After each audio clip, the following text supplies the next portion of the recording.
Ce soir, ça va être se revêtir de toutes les armes de Dieu. On commence. Merci Seigneur. Alléluia. Bon, OK. Donc, se revêtir de toutes les armes de Dieu. C'est basé sur les versets d'Éphésiens 6. On a parlé, fait suite aussi aux études qu'on a eues précédemment sur la guerre spirituelle. On parle de guerre et tout. On parle de combat, comment combattre. Aujourd'hui, ce soir, on va parler comment utiliser nos armes de combat pour combattre. On a des armes qui nous ont été pourvues par le Seigneur. Fait que je commence avec nous sommes en guerre, c'est la suite. Et dès que nous devenons membres de l'Église de Christ, nous rentrons en guerre contre le diable, l'ennemi de nos âmes. Ça, c'est un fait. J'avais donné un exemple la semaine passée. C'est comme dès qu'on devient un enfant de Dieu, on rentre dans un ring de boxe et la cloche sonne, le combat est commencé. Il y a un ennemi qui est dans le ring et qui veut nous détruire. C'est la même chose. Nous, étant devenus membres de l'Église de Christ, nous avons un ennemi qui rage contre l'Église. Donc, c'est important de savoir, lui, cet ennemi-là ne prend pas de vacances. Donc, je dirais aussi en d'autres mots, il ne doit pas y avoir de soldats au repos qui ont déposé leurs armes. On sait qu'ici que des soldats remplacent un autre et tout, mais dans la vie chrétienne, OK, merci Seigneur. Je sais pas pourquoi la vidéo avait bloqué, fait que je repars.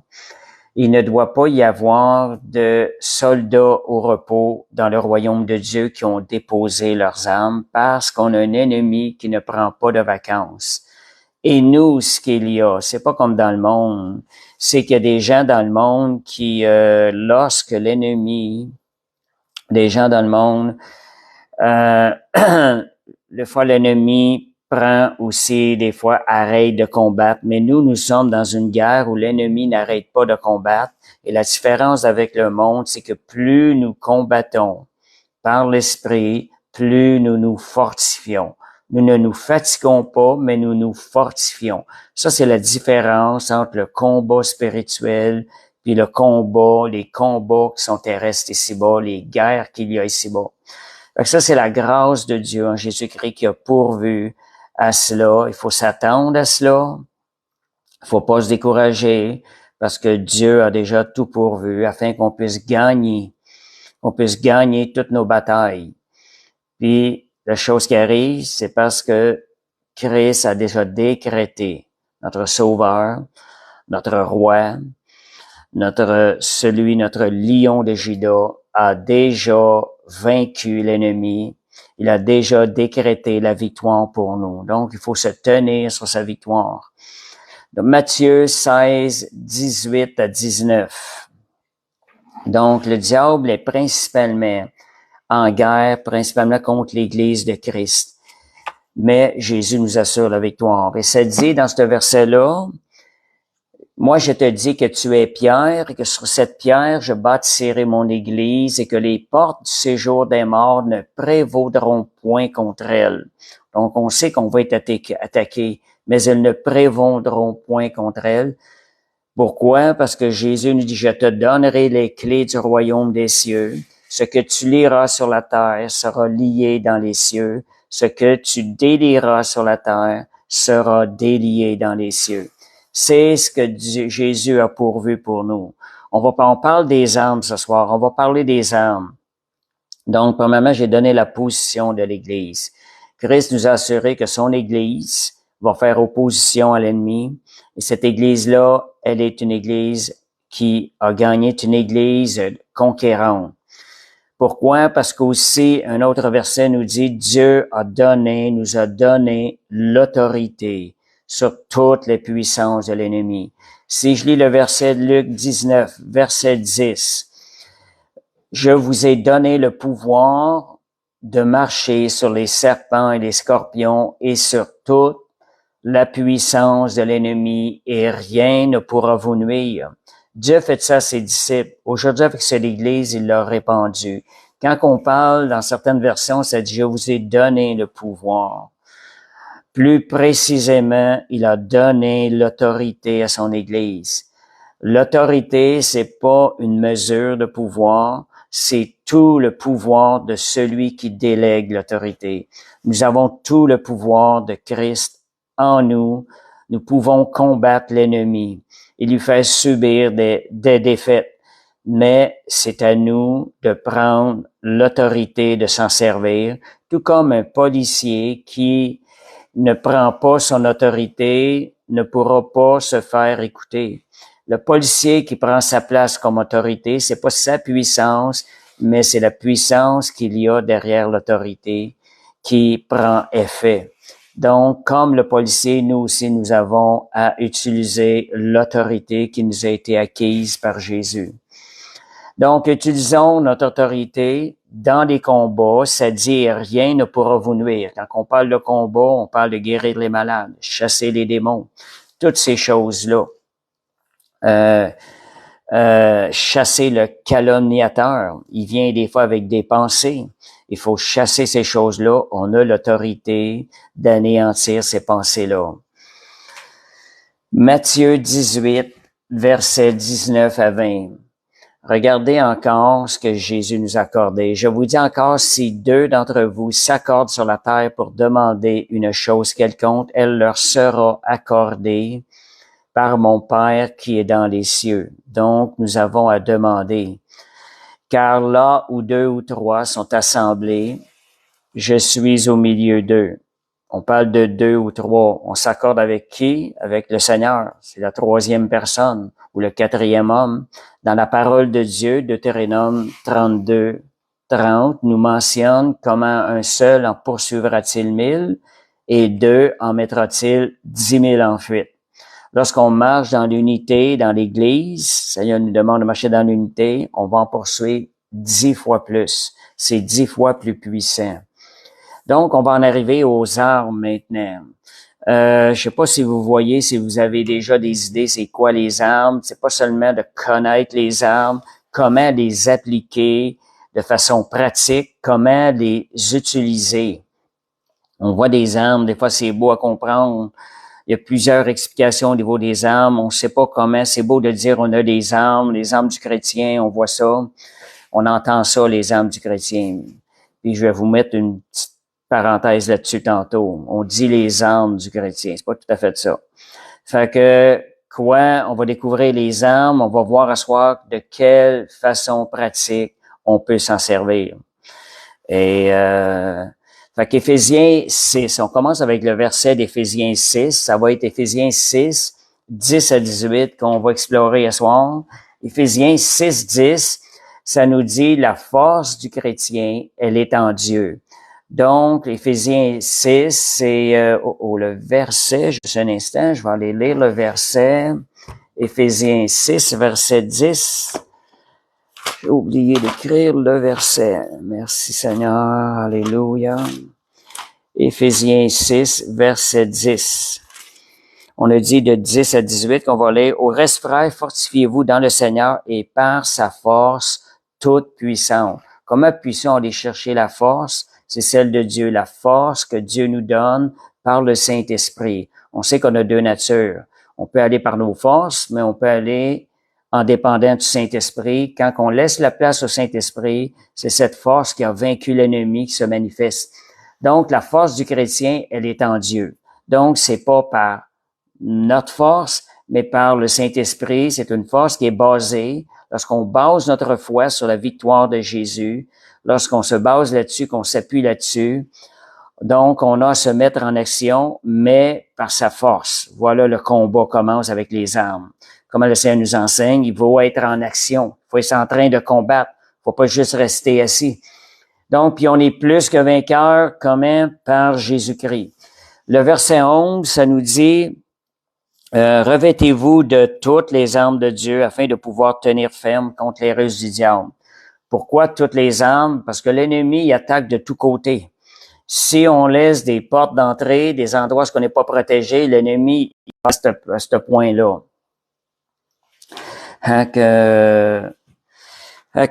voyez, fait que revêtez-vous de toutes les armes de Dieu afin de tenir ferme contre les ruses du diable.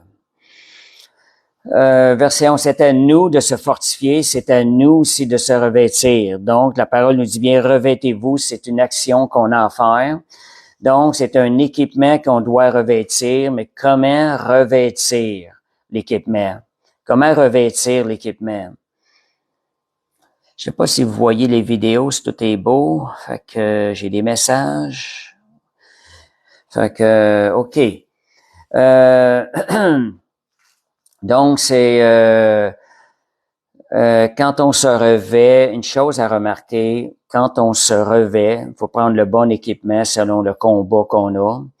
Fait qu'on sait qu'on va avoir des armes. Lorsque l'ennemi vient d'une manière, on va utiliser cette arme-là, puis on va le détruire ses œuvres. Et quand on se revêt d'un équipement, on devient comme.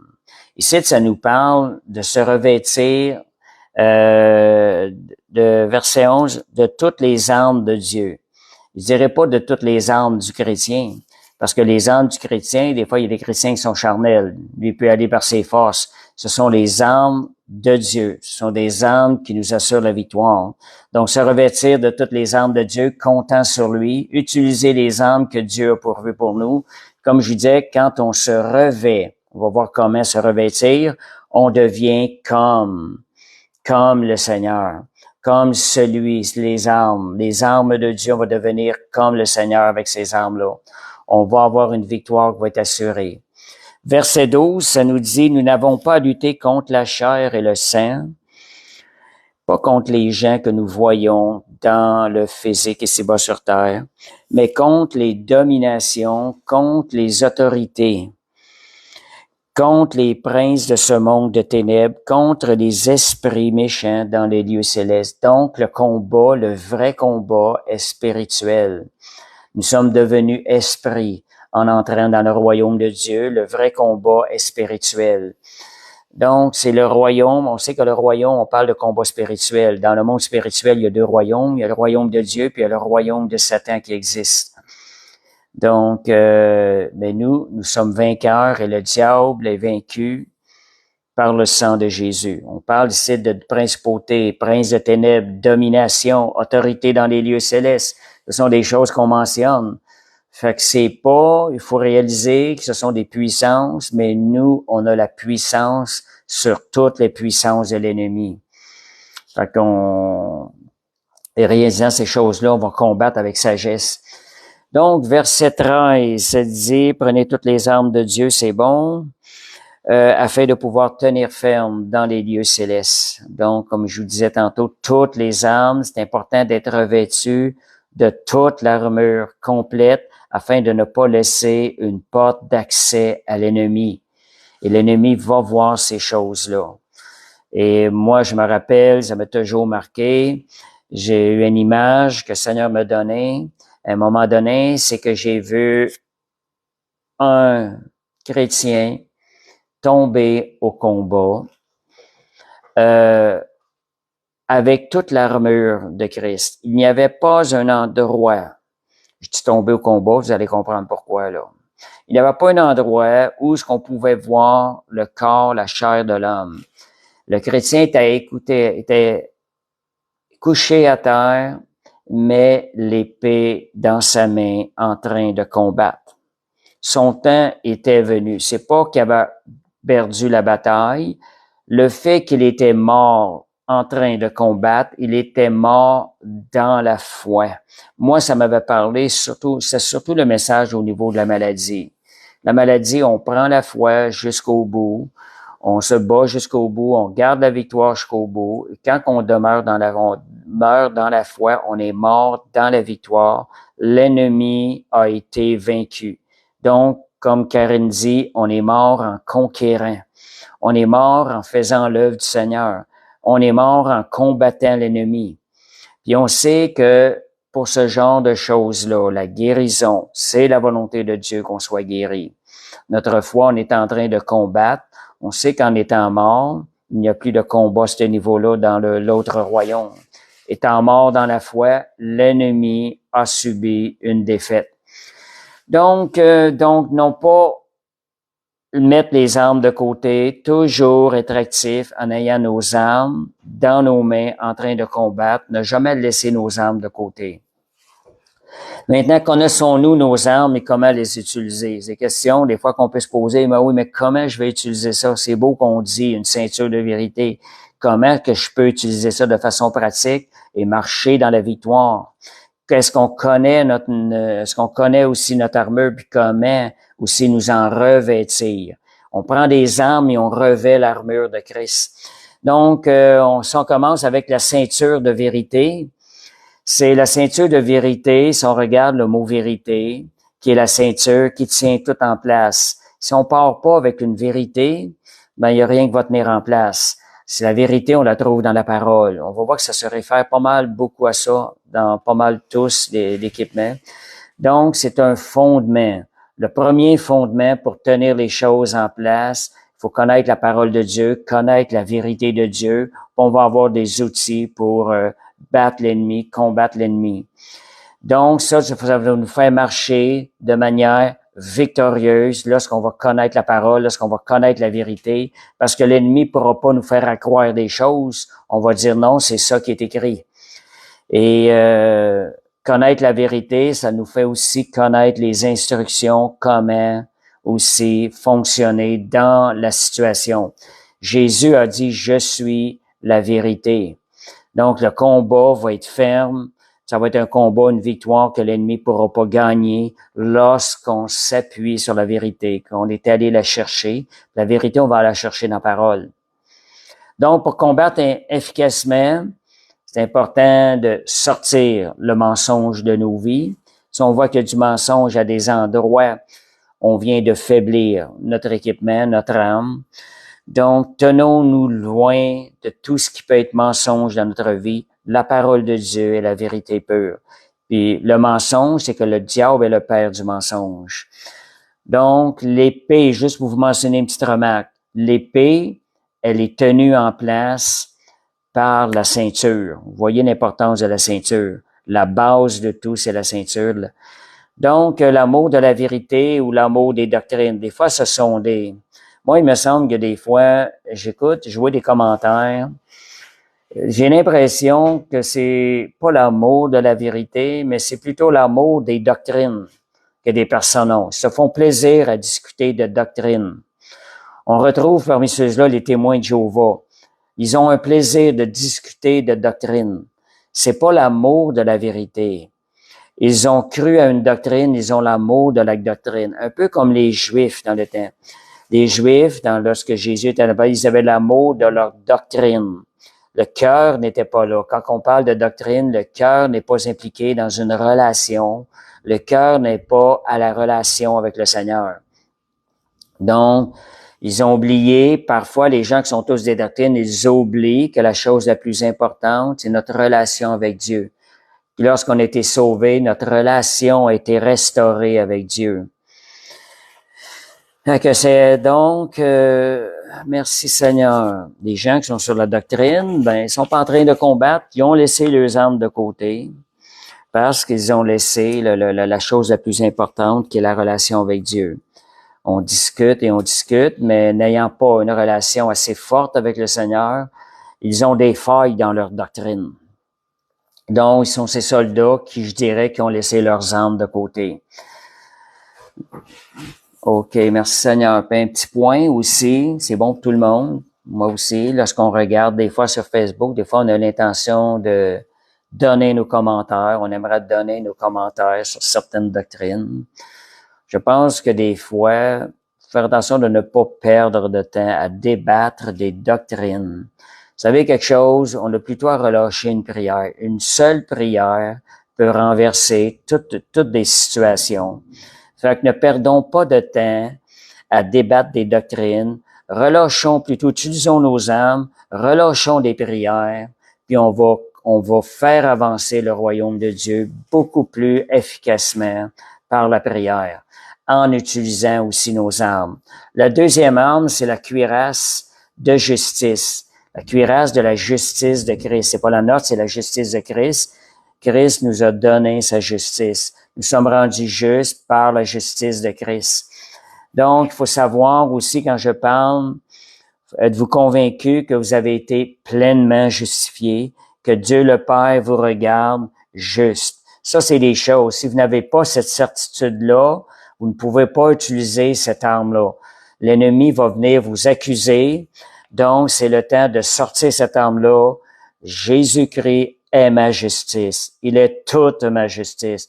Toute condamnation, on la rejette au nom de Jésus. On ferme la porte à l'ennemi. Quand je vous disais tantôt, utilisez les bonnes armes pour les bonnes occasions. L'ennemi vient vous accuser pour des choses. Utilisez cette arme-là. Jésus est ma justice. Je regarde Romains 5, 1, qui nous parle, c'est un verset quand même assez clair à ce niveau-là. Romains 5, verset 1, ça nous dit, étant donc rendus justes par la foi, nous avons la paix avec Dieu par notre Seigneur Jésus-Christ. Vous savez qu'à chaque fois qu'on exerce la foi, nous nous approprions de la justice de Christ. C'est pas seulement juste une fois dans notre vie. C'est quelque chose qu'on va chercher. Donc, constamment. On va chercher la foi, on l'applique. Merci Seigneur, tu m'as rendu juste. Fait que tenez-vous dans cette foi active par Jésus a fait pour nous à la croix. Nous avons été justifiés. Fait que rebonjour à tous. Oui, welcome back, Abir. Donc, les chaussures de l'évangile de paix, on parle ici des armes du chrétien. Comme je vous disais, c'est bon de savoir les armes, utiliser les armes lorsque des attaques viennent. On a parlé de la cuirasse de la justice. L'ennemi vient nous accuser que on n'est pas assez juste, on n'est pas assez bon, et on a fait une erreur, nous ne sommes plus dignes de recevoir la bénédiction de Dieu. Ben, chassons l'ennemi et prenons la parole pour chasser ça. Utilisons la parole de Dieu, la cuirasse de justice. J'ai été rendu juste par la justice de Jésus-Christ. Il a pris mes iniquités sur lui, il m'a revêtu de sa justice. Donc, si on déclare ça à l'ennemi, c'est une réalité dans le monde spirituel parce que Jésus l'a accompli. Donc, troisième arme, c'est les chaussures de l'évangile. On parle d'un évangile de paix. Pourquoi qu'on parle d'évangile de paix? Moi, il y a une chose que j'aime des fois, c'est une bonne nouvelle. C'est ça. Je sais que j'annonce une bonne nouvelle. C'est une bonne nouvelle qui apporte la paix. Et des fois, les gens peuvent nous dire, viens pas nous déranger, on veut avoir la paix. Ben, la vraie paix, ils l'ont pas, mais nous, on veut les emmener la bonne nouvelle, la vraie paix. Fait que c'est ce qui devrait nous encourager à aller vers les gens. Parfois, j'entends des gens que ça ressemble pas à une bonne nouvelle. Mais l'Évangile est une bonne nouvelle. Donc, on peut annoncer avec joie et avec le désir de bénir les gens, sachant que c'est une bonne nouvelle que Jésus nous demande d'annoncer. On peut avoir l'assurance d'approcher les gens avec le désir de les bénir. Je leur dis des fois, on est ici pour vous bénir. On vous annonce une bonne nouvelle, la plus belle et la plus merveilleuse des nouvelles. C'est pour ça que c'est un évangile de paix que le Seigneur veut qu'on agite, parce que dans ce monde, il n'y a pas de paix réelle. Et ce qu'on apporte, nous, on veut ramener les gens à la paix qui se trouve en Christ dans le monde spirituel. Donc, merci Seigneur. Donc, ne pas s'arrêter avec ça. Là, si vous voyez de l'opposition quand vous allez annoncer l'Évangile, réalisez que vous êtes en train d'annoncer un évangile de paix. Vous êtes en train de leur apporter une bonne nouvelle, quelque chose qui est bon pour eux. Donc, l'amour pour les âmes devrait vous pousser à aller vers ces gens-là. Il y a des gens, des fois, qui viennent pour évangéliser, puis on dirait qu'ils sont pas certains de leur message, ils ont peur de fatiguer les gens, ne sont pas convaincus de l'évangile de paix. Vous voulez utiliser cette arme-là pour évangéliser, gagner des gens pour le royaume, soyez assurés, allez chercher les convictions que vous êtes en train de leur annoncer la plus belle, la plus merveilleuse des nouvelles. Vous allez voir que ça devient une force. Ça va être un zèle, comme Monique, elle appelle les chaussures du zèle de l'évangile de paix. Ça va devenir un zèle qui va vous pousser à aller vers les perdus, sachant que c'est une bonne nouvelle. L'autre arme, donc voyons, on utilise les armes dépendant de l'opposition qui vient vers nous. L'opposition vient souvent par l'ennemi, le calomniateur, puis il vient avec des mensonges. Donc, nous, on utilise nos armes, puis on brise le mensonge de l'ennemi, qui n'a plus de pouvoir par la suite. Donc, le bouclier de la foi pour éteindre les traits enflammés de l'ennemi. Le bouclier de la foi pour éteindre les traits enflammés de l'ennemi. J'ai quelqu'un qui me demande, juste un instant, je vais lui donner la connexion. Quelqu'un qui me demande, CTRL-C, CTRL-V. Voilà, la connexion du deuxième live. Fait que, OK, fait que le bouclier de la foi pour éteindre les traits enflammés de l'ennemi. Parfois, l'ennemi va venir avec des traits enflammés. Il veut nous détruire, il rage. C'est la foi qui va venir anéantir ça. Ce sont des flèches enflammées. Il veut déclencher des incendies dans notre vie et tout détruire. La foi est un point très important. Donc, on a dit, sans la foi, on ne peut être agréable à Dieu. Fait que la foi, c'est des choses qu'on ne voit pas dans le naturel.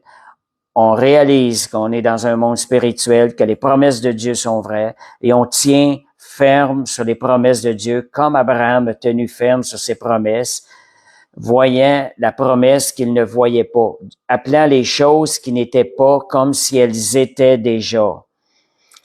Merci Seigneur. Quelqu'un d'autre me demande. J'envoie le lien. CTRL-C, CTRL-V. Voilà. J'envoie le lien, le deuxième lien pour la suite. Merci Seigneur. Alléluia. Donc, le bouclier de la foi pour éteindre les traits enflammés de l'ennemi. C'est très important. On parle de traits enflammés, il veut lancer un incendie, il veut nous détruire, il veut tout brûler, ce qui est dans notre vie, ce qui a été commencé. Mais nous, en tenant ferme dans la foi, on va éteindre ces traits enflammés-là. Et donc, concernant aussi sans la foi, on ne peut être agréable à Dieu. La foi, qu'est-ce que ça va nous permettre? Ça va nous permettre de recevoir les provisions de Dieu pour notre vie. En acquérant ces provisions-là, mais ces projections-là, ça va produire en nous la reconnaissance et ça va nous fortifier aussi dans notre marche avec le Seigneur. Donc, en retour de ça, notre amour va grandir pour lui, nous allons être fortifiés. La foi doit se fortifier par elle-même. Plus vous allez exercer votre foi, plus vous allez vous fortifier dans la foi. C'est comme je vous disais tantôt, plus on va combattre spirituellement, plus nous allons devenir forts, nous allons acquérir de la force dans le combat. C'est pas un endroit où on est supposé de commencer à être fatigué, puis là, il faut se reposer, laisser les armes de côté. Spirituellement, Dieu a pourvu que même dans le combat, nous sommes non pas de la fatigue que nous acquérons, mais de la force qui nous rend encore plus combatifs. Donc, merci Seigneur pour sa grâce, Dieu qui a déjà tout pourvu. Autre point, on parle de la foi. 1 Jean 5, versets 4 à 5. Regardez ce que l'apôtre Jean nous dit. Tout ce qui est né de Dieu triomphe du monde et la victoire qui triomphe du monde, c'est notre foi. La foi nous assure une pleine victoire. On voit maintenant que le cinquième arme qui est le casque du salut. Je vois des gens qui sont dans le Seigneur, surtout dans les premiers mois et peut-être même les premières années de notre vie chrétienne. L'ennemi vient nous attaquer, essaie de nous voler le salut, de nous faire croire que le salut, nous l'avons perdu, nous ne sommes plus sauvés.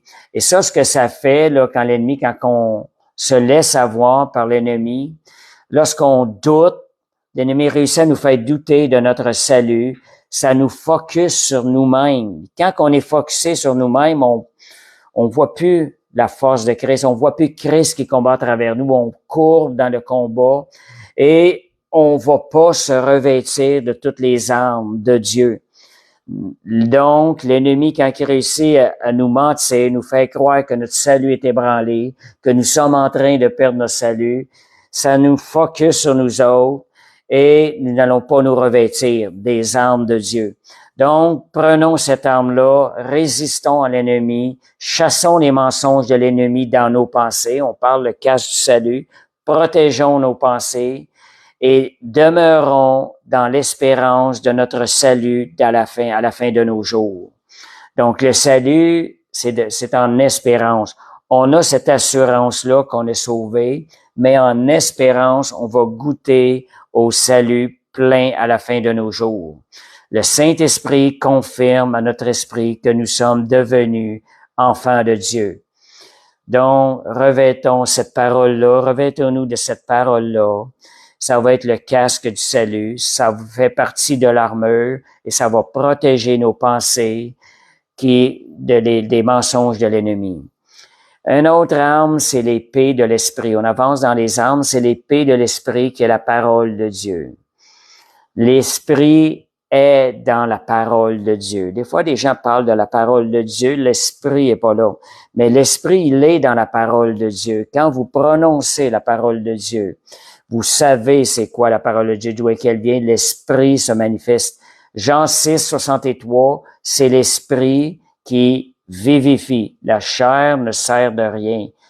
La parole de Dieu, elle est vie lorsqu'on veut la recevoir par l'Esprit de Dieu. On a lu des fois la parole de Dieu avant d'être sauvé, on ne comprenait rien. La journée, ce qu'on a reçu, l'Esprit, la parole devient vie. La première fois, après avoir été sauvé, quand je suis tombé devant le Nouveau Testament, j'ai regardé la parole, j'ai dit, maintenant je comprends. Les paroles étaient devenues vie. C'est l'Esprit qui donne la vie à la parole. Donc, l'épée de l'Esprit, c'est la parole de Dieu avec la vie de l'Esprit. Donc, je me rappelle aussi d'un moment donné. Un moment donné, j'étais dehors, je sentais pas de force dans le combat. Puis à un moment donné, j'entends il me vient à l'esprit de ressortir la parole, de déclarer une parole. Je pense que c'est l'Esprit de Dieu qui me fait déclarer ça. 2 Timothée 1:7. Ce n'est pas un esprit de force, ni un esprit de timidité. Ce n'est pas un esprit de crainte ni de timidité que Dieu m'a donné, mais un esprit de force, d'amour et de sagesse. Quand cette parole-là est sortie de ma bouche, un esprit de force. La parole de Dieu, c'est l'épée de l'esprit qui est venue trancher ce sentiment de faiblesse que l'ennemi essayait de me faire croire que j'avais dans le combat. Et là, j'ai entendu la voix, les paroles me sont venues fortes dans mon esprit. Ton arme, c'est ton épée, c'est la parole de Dieu, c'est avec ça que tu combats. On retrouve la parole qui, étant partiellement, vient appuyer toutes les autres armes. Mais l'épée de l'esprit est la parole de Dieu qui nous permet de gagner du terrain. C'est une parole qui est offensive. Elle nous permet de gagner du terrain, celle-là. Donc, elle permet de faire reculer l'ennemi. Et cette arme-là, si on s'en sert efficacement, elle va abattre l'ennemi. L'ennemi n'aura plus aucun pouvoir, n'aura plus aucune force pour venir nous atteindre. Donc, utilisons la parole de Dieu. Puis comment est-ce qu'on peut manier l'épée de l'esprit? Ben, c'est en les déclarant sur les situations dès qu'elles se présentent. On déclare la parole de Dieu sur la situation. Jésus, regardez, qu'est-ce qu'il a fait? Le diable est venu à 3 reprises dans le désert à la fin de son jeûne. Jésus, qu'est-ce qu'il a utilisé? La parole de Dieu. C'est de l'épée. Il est venu trancher. Après la première tentation, il a sorti l'épée, la parole de Dieu. Il a déclaré la parole de Dieu. L'ennemi était obligé d'aller sur une autre manière d'essayer de l'attaquer. Il a fait la même chose avec la deuxième attaque. La troisième attaque aussi, il a déclaré la parole de Dieu à 3 reprises. L'ennemi s'en est allé. Il ne pouvait plus le toucher. Donc, la parole de Dieu, c'est vraiment la manière de manier l'épée de l'esprit. C'est en proclamant la parole de Dieu. Là, l'importance de connaître la parole de Dieu. On parlait de la ceinture. C'est elle qui tient en place l'épée de l'esprit. La ceinture de la vérité. connaître la vérité de la parole va nous amener, va nous faire manier de façon intelligente l'épée de l'esprit où ce qu'on peut trancher la tête de l'ennemi. On regarde Hébreux 4.12, la puissance qu'il y a dans la parole de Dieu. Fait, ça dit, la parole de Dieu est vivante et efficace, plus tranchante qu'une épée à double tranchant, pénétrante jusqu'à partager âme et esprit. Jointure et moelle, elle juge les sentiments, les pensées, les sentiments du cœur. Elle va emmener en lumière certaines choses lorsqu'on va déclarer la parole de Dieu. La parole de Dieu, elle est suffisante. Un seul mot peut terrasser l'adversaire. Nous sommes plus que vainqueurs en Jésus-Christ. Les paroles que j'ai dit souvent, moi, l'ennemi est vaincu. Je relâche ça. Dès que la situation vient déclarer la parole de Dieu. On va aller aussi dans la prochaine arme, qui est pas mentionnée dans l'armure, mais c'est la prière. La prière, c'est une arme de combat. Éphésiens 6, verset 18, ça dit « Faites en tout temps par l'Esprit toutes sortes de prières et de supplications. Veillez cela avec une entière persévérance et priez pour tous les saints. » La prière, ça va nous entraîner à savoir comment bien manier nos armes.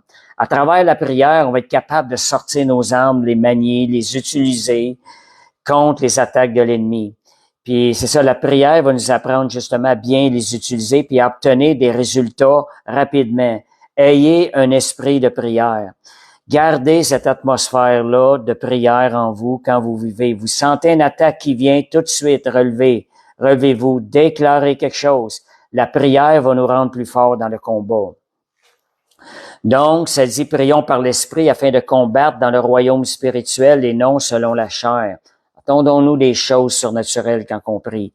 Dieu est esprit, la Bible dit, ceux qui l'adorent en esprit et en vérité. Moi, des fois, quand je m'approche de Dieu, quand j'ai des temps de prière, Seigneur, je veux t'adorer en esprit, en vérité.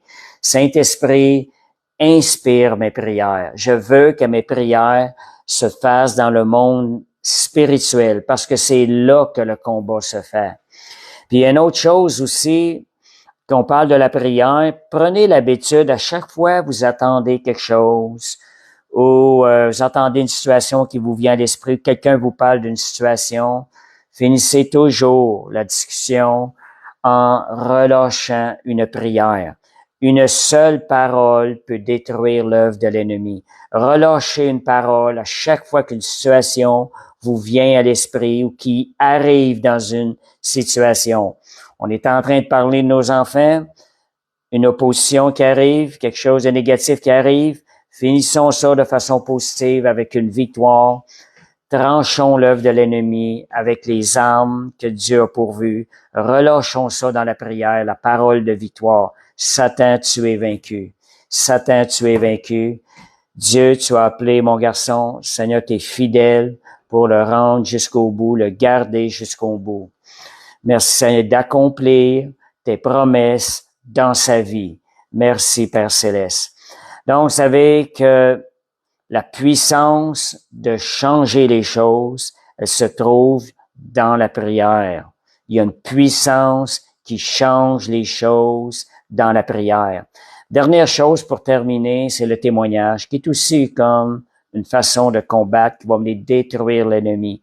Apocalypse 12:1, ils l'ont vaincu à cause du sang de l'agneau et à cause de la parole de leur témoignage. Lorsqu'on témoigne l'œuvre de Dieu, on témoigne ce que le Seigneur est en train de travailler, on le témoigne avec une assurance de victoire, on est en train de détruire, d'enlever toute puissance à l'œuvre de l'ennemi. On est en train de déclarer la victoire de Christ sur les œuvres de l'ennemi.